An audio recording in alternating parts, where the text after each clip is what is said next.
कल्पना कीजिए कि किसी तारे की एकदम सटीक दूरी मापनी है, और वो भी बिल्कुल 1-1 मिलीमीटर के हिसाब से। जो कि असल में काफी नामुमकिन सा लगता है। हाँ, मतलब या फिर किसी समुद्र तट पर मौजूद रेत के हर एक कण को बिना कोई गलती किए गिनना है। सुनने में ही एकदम असंभव और पागलपन लगता है ना?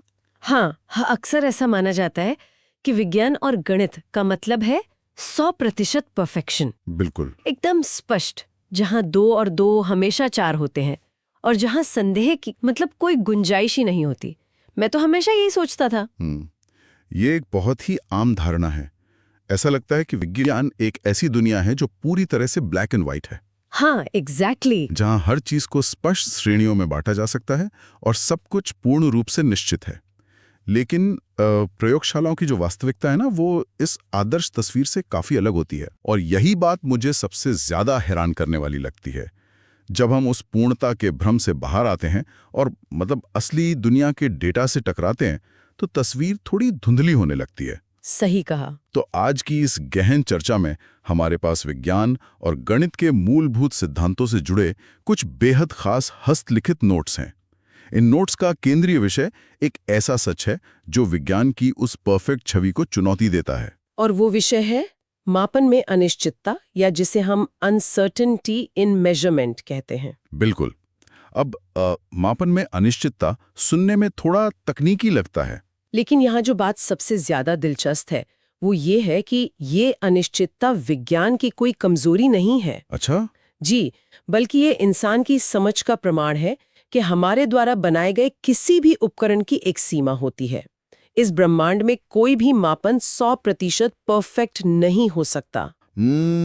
मतलब थोड़ी बहुत गुंजाइश तो हमेशा रहेगी। हाँ, और इंसान ने अपनी इसी सीमा को स्वीकार करते हुए इससे पार पाने के लिए एक पूरी गणितीय भाषा और कुछ खास नियमों का आविष्कार किया है। तो चलिए इस पर गहराई से बात करते हैं। मापन में अनिश्चितता सुनने में जितना डरावना शब्द लगता है, असल में ये इस विशाल दुनिया और उसके भारी भरकम डेटा को समझने का एक बहुत ही शानदार टूल है। बिल्कुल, एक टूल की तरह ही है। आज के इस विश्लेषण का मिशन भी यही है कि हम इस टूल को डिकोड करें। हम ये देखेंगे कि वैज्ञानिक उन संख्याओं को कैसे संभालते हैं जिन्हें देखकर किसी का भी सिर चकरा जाए। हाँ, क्योंकि विज्ञान में हम अक्सर ऐसी संख्याओं से जूझ रहे होते हैं जो आम जीवन में कभी काम नहीं आती। तो चलिए इस भाषा की सबसे पहली और सबसे बड़ी समस्या से शुरुआत करते हैं। ऐसी संख्याएं जिनमें इतने सारे शून्य होते हैं कि उन्हें गिनते गिनते इंसान का दिमाग ही सुन्न हो जाए। बिल्कुल, जब हम ब्रह्मांड की विशालता या फिर एकदम सूक्ष्म कणों की दुनिया की बात करते हैं, तो हमारे रोजमर्रा की संख्याएं और पहाड़े काम नहीं आते। हाँ, वहां तो लाखों करोड़ों भी छोटे पड़ जाते हैं। एकदम सही। हमें एक ऐसे सिस्टम की जरूरत होती है जो इन विशालकाय और अति सूक्ष्म संख्याओं को एक मानक रूप में लिख सके। यहीं पर वैज्ञानिक संकेतन या साइंटिफिक नोटेशन काम आता है। इसे समझने के लिए प्रकाश की गति का उदाहरण लेते हैं। हम जानते हैं कि प्रकाश ब्रह्मांड में सबसे तेज चीज है। इसकी गति है 30 करोड़ मीटर प्रति सेकंड, मतलब 3 और उसके बाद 8 शून्य। बाप रे, 8 शून्य! अब अगर किसी वैज्ञानिक को किसी रिसर्च पेपर में इसे 100 बार लिखना पड़े, तो किसी न किसी शून्य की छूटने की संभावना बहुत ज्यादा है ना? और विज्ञान में एक शून्य छूटने का मतलब है पूरी गणना का तबाह हो जाना। बिल्कुल। इसीलिए वैज्ञानिक संकेतन में एक स्पष्ट फॉर्मूला अपनाया गया। इसे हम लिखते हैं n गुणा 10 की घात n। थोड़ा आसान भाषा में समझाएं। हाँ, तो यहाँ नियम ये है कि ये जो n है ये हमेशा 1 से लेके 10 के बीच की कोई संख्या होनी चाहिए। तो उस 30 करोड़ को सीधे 3 गुणा 10 की घात 8 मीटर प्रति सेकंड लिख दिया जाता है। अरे वाह, ये तो बिल्कुल वैसा ही है जैसे एक बहुत बड़े सूटकेस के फैले हुए कपड़ों को वैक्यूम सील बैग में पैक कर देना। हाँ, क्या बढ़िया तुलना है। मतलब अंदर का सामान तो वही है, बस उसने जगह कम घेर ली है और उसे उठा के ले जाना आसान हो गया। ये बहुत ही सटीक एनालॉजी है, और ये वैक्यूम सील वाला तरीका छोटी से छोटी चीजों पर भी उतनी ही अच्छी तरह काम करता है। वो कैसे? मान लीजिए हमें एक इलेक्ट्रॉन के चार्ज को मापना है। ये एक इतनी छोटी संख्या है कि इसे लिखने के लिए शून्य, फिर दशमलव और उसके बाद लगातार 18 शून्य लगाने पड़ते हैं। बाप रे, 18 शून्य? हाँ, और तब जाकर अंत में 16 कूलम लिखा जाता है। मतलब 0 दशमलव फिर 18 बार 0 और फिर 1 6। इसे तो पढ़ने में ही सांस फूल जाए यार। इसीलिए वैज्ञानिक संकेतन अपना जादू दिखाता है। उस 18 शून्य वाली लंबी ट्रेन को सिकोड़कर 1.6 गुणा 10 की घात -19 कूलाम कर दिया जाता है। अच्छा, -19। हाँ, चूंकि दशमलव को दाईं ओर 19 स्थान खिसकाया गया है, इसलिए घातांक ऋणात्मक यानी -19 हो जाता है। इसका मतलब है कि हम किसी भी संख्या को इस मानक रूप में ढाल सकते हैं। बिल्कुल ढाल सकते हैं। जैसे अगर मेरे पास 345.5 है, तो दशमलव को 2 स्थान बाईं ओर खिसकाकर इसे 3.455 गुणा 10 की घात 2 लिखा जा सकता है। एकदम सही। और अगर संख्या 0.0125 है, तो उसे 1.25 गुणा 10 की घात -2 कर सकते हैं। आपने बिल्कुल सही समझा, लेकिन इसके गणितीय हिस्से में एक बहुत ही अहम पेच है। वो क्या? जब हम इन वैज्ञानिक संकेतन वाली संख्याओं का गुणा या भाग करते हैं, तब तो ये बहुत सीधा होता है। गुणा में घातांक आपस में जुड़ जाते हैं और भाग में घट जाते हैं। ये गणित है, वो तो समझ आता है, लेकिन मेरा सवाल इसके जोड़ और घटाओं को लेकर है। जब इन वैक्यूम पैक की गई संख्याओं को जोड़ा या घटाया जाता है, तो हस्तलिखित नोट्स के नियमों के अनुसार हमें सबसे पहले उनके घातांकों को एक समान करना पड़ता है। बिल्कुल करना पड़ता है। पर ऐसा क्यों? मतलब सीधे क्यों नहीं जोड़ सकते? ये बहुत ही गहरा सवाल है। घातांक अलग-अलग होने का मतलब सिर्फ ये नहीं है कि संख्याएं अलग हैं। तो फिर क्या मतलब है? इसका मतलब है कि वे संख्याएं पूरी तरह से अलग पैमाने या अलग स्केल पर मौजूद हैं। अलग पैमाने से क्या मतलब है? थोड़ा और खोलकर बताएं। कल्पना कीजिए कि 10 की घात 5 का मतलब है कि लाखों में बात हो रही है। ठीक है। और 10 की घात 2 का मतलब है कि बात सैकड़ों में हो रही है। अगर इन दोनों को बिना घातांक समान किए सीधे जोड़ दिया जाए, तो यह भौतिक वास्तविकता के बिल्कुल खिलाफ होगा। अच्छा, मतलब ये तो सेब और संतरे को एक साथ जोड़ने जैसी बात हो गई। एकदम सही एनालॉजी है। आप लाखों के स्केल पर मौजूद किसी चीज में सैकड़ों के स्केल वाली चीज को यूं ही नहीं मिला सकते। पहले उन्हें एक ही धरातल पर लाना होगा। एकदम सही पकड़े हैं। जब तक पैमाना या स्केल समान नहीं होगा, जोड़ या घटाव का कोई तार्किक अर्थ ही नहीं निकलेगा। विज्ञान में संख्याओं को जोड़ने का मतलब केवल हवा में गणित करना नहीं है, बल्कि वास्तविकता को सही अनुपात में मिलाना है। तो हमने बड़ी-बड़ी संख्याओं को सिकोड़ना सीख लिया और स्केल की अहमियत भी समझ ली। जी। लेकिन यहाँ एक और बहुत बड़ी पहेली सामने आती है। वो क्या? आज के जमाने में हम जब कैलकुलेटर में कोई भी भाग करते हैं, तो दशमलव के बाद 10-15 अंक आ जाते हैं। हाँ, पूरी स्क्रीन भर जाती है। तो क्या वे सारे अंक सच में कोई मायने रखते हैं? विज्ञान को ये कैसे पता चलता है कि इनमें से कौन से अंक वास्तव में सच्चे हैं? यहीं से हम एक बहुत ही महत्वपूर्ण अवधारणा की ओर बढ़ते हैं, जिसे सार्थक अंक या सिग्निफिकेंट फिगर्स कहा जाता है। Significant figures? हाँ, कैलकुलेटर से द्विविध जानता है। वो ये नहीं जानता कि जिस उपकरण से डेटा मापा गया है उसकी क्षमता क्या है। सार्थक अंक वे अर्थपूर्ण अंक होते हैं जो किसी मापन में निश्चित रूप से ज्ञात होते हैं। गैर शून्य अंकों का नियम तो बहुत सीधा लगा मुझे नोट्स में। हाँ, वो सबसे आसान है। सभी गैर शून्य अंक सार्थक होते हैं। जैसे अगर कोई संख्या 53,844 है, तो उसमें 5 सार्थक अंक हुए। बिल्कुल। लेकिन असली सिरदर्द तो इन शून्यों ने पैदा कर रखा है। शून्य कब मायने रखता है और कब नहीं, ये कैसे तय होता है? शून्यों की अपनी एक अलग ही शख्सियत होती है। अच्छा जी। हाँ, अगर कोई शून्य किन्हीं दो गैर शून्य संख्याओं के बीच फंसा है, जैसे 2004 में, तो वो पूरी तरह से सार्थक है। वहाँ कुल 4 सार्थक अंक होंगे, क्योंकि वो दो संख्याओं के बीच में सैंडविच हो गया है। एग्जैक्टली। लेकिन अगर शून्य संख्या की शुरुआत में आ रहा है, जैसे 0.012, हाँ, तो वो केवल जगह घेरने वाला प्लेस होल्डर है। वहां सिर्फ 1 और 2 ही सार्थक हैं, यानी कुल 2 सार्थक अंक। रुको। इस पूरे विषय में मुझे जो बात सबसे ज्यादा हैरान करने वाली लगी वो है दशमलव के बाद आने वाले शून्यों का नियम। अच्छा। हाँ, मतलब नियम कहता है कि दशमलव के बाद अंत में आने वाले शून्य सार्थक होते हैं। बिल्कुल होते हैं। जैसे 152 और 152.0। अब अगर मैं शुद्ध गणित के नजरिए से देखूं तो दोनों का मान एकदम समान है। गणितीय रूप से तो हाँ। फिर उस दशमलव के बाद वाले शून्य को इतनी अहमियत क्यों दी जा रही है? ये तो फालतू लग रहा है। अगर हम इसे बड़ी तस्वीर से जोड़कर देखें ना, तो ये समझना होगा कि यहाँ बात सिर्फ गणित की नहीं हो रही है। तो किस चीज की बात हो रही है? यहाँ बात विज्ञान और मापन की विश्वसनीयता की हो रही है। जब कोई वैज्ञानिक 152 लिखता है, तो इसका मतलब है कि मापने वाला उपकरण केवल पूर्ण संख्याओं तक ही सटीकता से माप सकता है। उसमें आगे अनिश्चितता है। अच्छा। लेकिन जब 152.0 लिखा जाता है तो ये शून्य कोई गणितीय मूल्य नहीं जोड़ रहा। तो फिर क्या कर रहा है? वह दुनिया को बता रहा है कि मापने वाला उपकरण इतना सटीक है कि वो दशमलव के एक स्थान तक पूरी गारंटी दे रहा है। ये शून्य उस उपकरण के भरोसे उसकी सटीकता का एक तरह का बैज है। अरे वाह, क्या बात है।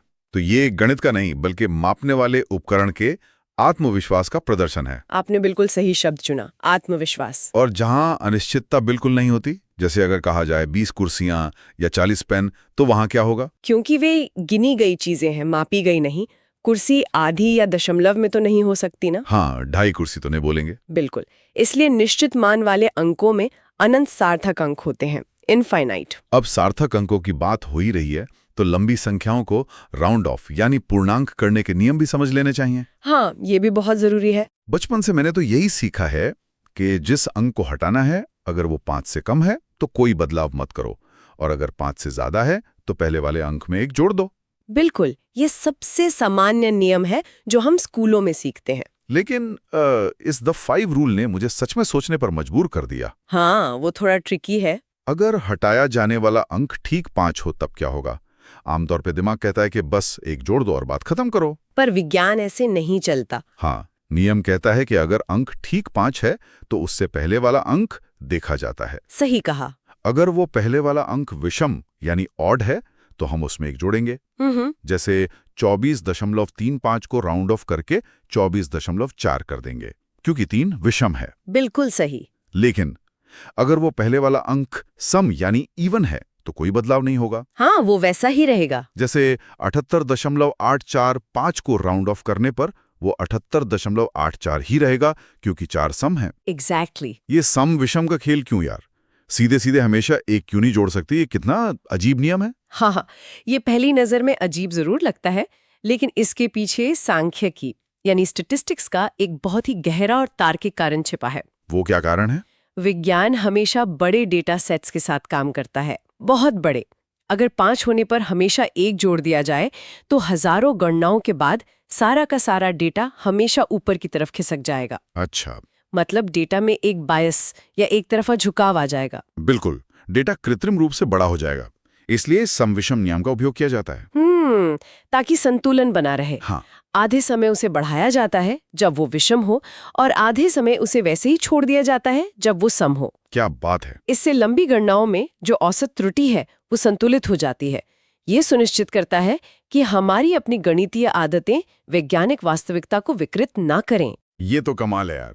विज्ञान ने अनिश्चितता को भी कितने सटीक तरीके से बांध रखा है। और हाँ, एक बात और, जब इन सार्थक अंकों को जोड़ा या गुणा किया जाता है तो अंतिम परिणाम हमेशा उसी न्यूनतम सटीकता के आधार पर तय होता है जो मूल संख्याओं में सबसे कम हो। मतलब? जो सबसे कम सटीक है, परिणाम भी उतना ही सटीक माना जाएगा। एक चेन अपने सबसे कमजोर हिस्से जितनी ही मजबूत होती है। बिल्कुल सही एनालॉजी। चलिए, संख्याएं लिख लीं और सार्थक अंकों के जरिए ये भी तय कर लिया कि उनमें से किस पर भरोसा किया जा सकता है। लेकिन हम जानते हैं कि विज्ञान में कोई भी मापन नंगा नहीं घूमता। नंगा मतलब संख्याओं के साथ हमेशा कुछ न कुछ जुड़ा होता है। मीटर, सेकेंड, लीटर, किलोग्राम, उन्हें इकाइयां या यूनिट्स कहते हैं। और यहीं पर एक नई चुनौती खड़ी होती है। वो कैसे? क्योंकि अलग अलग वैज्ञानिक, अलग अलग देश अलग अलग मापन प्रणालियों का उपयोग कर सकते हैं। हाँ, कोई पाउंड इस्तेमाल करता है तो कोई किलोग्राम। तो ऐसे में एक मापन प्रणाली से दूसरी प्रणाली में बिना कोई गलती किए कैसे जाया जाए, इसके लिए एक विशेष विधि का उपयोग किया जाता है जिसे विमी विश्लेषण या डायमेंशनल एनालिसिस कहा जाता है। अच्छा। इसे फैक्टर लेबल मेथड भी कहते हैं। ये विमी विश्लेषण असल में विज्ञान का एक तरह का ब्रह्मांडीय अनुवादक है ना? आप ऐसा कह सकते हैं। जब दुनिया भर के वैज्ञानिक एक दूसरे के डेटा का उपयोग करते हैं तो ये विधि सुनिश्चित करती है कि कोई भयानक दुर्घटना ना हो, जैसे कि मार्स क्लाइमेट ऑर्बिटर के साथ हुआ था, यूनिट्स की गड़बड़ी की वजह से। तो मतलब ये सब कैसे काम करता है? मेरे दिमाग में इसे समझने के लिए करेंसी एक्सचेंज की एक बहुत अच्छी एनालॉजी आ रही है। करेंसी एक्सचेंज वो कैसे काम करती है इस मामले में? जैसे जब कोई विदेश यात्रा पर जाता है और अपने रुपयों को डॉलर में बदलता है, तो उसके पास मौजूद पैसे का वास्तविक मूल्य या कीमत नहीं बदलती। हाँ, वैल्यू तो वही रहती है। बस उस मूल्य को व्यक्त करने का तरीका, उसकी यूनिट बदल जाती है। विमीय विश्लेषण भी तो ठीक यही कर रहा है ना? ये एक बहुत ही शानदार तुलना है, और ये सिर्फ हवा में किया जाने वाला गणितीय गुणाभाग नहीं है, ये एक कॉग्निटिव सेफ्टी नेट है। कॉग्निटिव सेफ्टी नेट भारी शब्द है। मतलब दिमागी गलतियों से बचने का जाल। इस विधि में इकाई गुणक या यूनिट फैक्टर का उपयोग किया जाता है, जहां इकाइयां एक दूसरे को गणितीय रूप से काटती हैं। इसे एक उदाहरण से समझते हैं जो नोट्स में दिया गया है। मान लीजिए 3 इंच को सेंटीमीटर में बदलना है। ठीक है। हम जानते हैं कि 1 इंच बराबर 2.54 सेंटीमीटर होता है। तो यहाँ हम 3 इंच को 2.54 सेंटीमीटर प्रति इंच के फैक्टर से गुणा करते हैं। चूंकि अंश यानी न्यूमरेटर में इंच है और हर यानी डिनोमिनेटर में भी इंच है, तो इनसे इंच पूरी तरह कट जाता है और बचता है सिर्फ सेंटीमीटर, जो कि गुणा करने पर 7.62 सेंटीमीटर आता है। बिल्कुल, ये तो काफी सीधा था। लेकिन चीजें तब पेचीदा होती हैं जब वॉल्यूम यानी आयतन की बात आती है। हाँ, वहाँ लोग अक्सर गलती करते हैं। जैसे 2 लीटर को घन मीटर में यानी मीटर क्यूब में बदलना। लीटर से सीधे घन मीटर में कोई जादुई छलांग तो नहीं लगाई जा सकती। यही विमीय विश्लेषण इंसान को गलतियां करने से रोकता है। आपको कदम दर कदम चलना होता है। पहले ये पता होना चाहिए कि 1 लीटर का मतलब 1000 घन सेंटीमीटर होता है। अच्छा, तो 2 लीटर बन गया 2 गुणा 10 की घात 3 घन सेंटीमीटर। अब इस सेंटीमीटर को मीटर में बदलना है।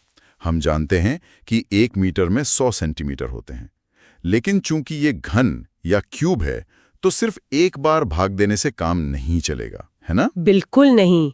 यहाँ इकाई गुणक को 3 बार लागू करना होगा। बाप रे! मतलब 1 मीटर बटा 100 सेंटीमीटर का होल क्यूब करना होगा। तो जब सारा गणित और यूनिट्स का काटा पीटी पूरा होता है, तो सेंटीमीटर क्यूब पूरी तरह कट जाते हैं और अंतिम उत्तर आता है 2 गुणा 10 की घात -3 मीटर क्यूब। ये विधि एक ऐसी गारंटी की तरह है कि अगर आप यूनिट्स को सही से काटते हुए चलेंगे तो आप भटक नहीं सकते। बिल्कुल। समय के साथ भी यही नियम लागू होता है। अगर ये पता लगाना हो कि 2 दिनों में कितने सेकंड्स होते हैं, तो दिनों को पहले 24 घंटों से गुणा किया जाता है, फिर घंटों को 60 मिनटों से और मिनटों को 60 सेकंड से। हर कदम पे पुरानी यूनिट कटती है और नई यूनिट जुड़ती है, और अंत में 1,72,800 सेकंड का सटीक परिणाम मिलता है। यही कारण है कि चाहे 1 किलोमीटर को मिलीमीटर में बदलना हो, जो कि 10 की घात 6 मिलीमीटर है, या 1 मिलीग्राम को किलोग्राम में बदलना हो, जो कि 10 की घात -6 किलोग्राम है। विमीय विश्लेषण हमेशा सही दिशा में ले जाता है। ये विज्ञान की यूनिवर्सल भाषा को टूटने से बचाता है। एकदम सही। तो आज की इस गहन चर्चा में हमने विज्ञान की उस छिपी हुई भाषा को समझने की कोशिश की, जो अक्सर बड़ी बड़ी खोजों और थ्योरीज के पीछे छिप जाती है। हाँ, जो बुनियाद है सब चीजों की। इन हस्तलिखित नोट्स ने हमें दिखाया कि अनिश्चितता के धुंधलेपन से निकालकर सटीकता की ओर कैसे बढ़ा जाता है। हमने ये जाना कि विशाल और सूक्ष्म संख्याओं को वैज्ञानिक संकेतन के पैकेट में कैसे सिकोड़ा जाता है, ताकि इंसान की संज्ञानात्मक सीमाएं रास्ते की रुकावट न बने।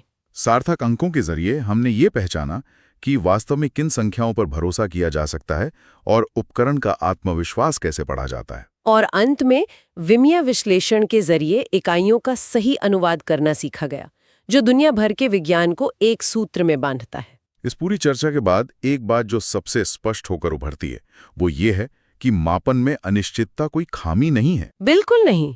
ये वास्तविकता का एक हिस्सा है, जिसे विज्ञान न केवल स्वीकार करता है, बल्कि बड़ी ही खूबसूरती से उसका प्रबंधन भी करता है। हम अपनी समझ के अनुसार चीजों को राउंड ऑफ करते हैं, ताकि जीवन और विज्ञान दोनों आगे बढ़ सकें। और यही सच्ची वैज्ञानिक सोच है, पूर्णता का झूठा दावा करने के बजाय अपनी सीमाओं को समझना और बेहतर होना।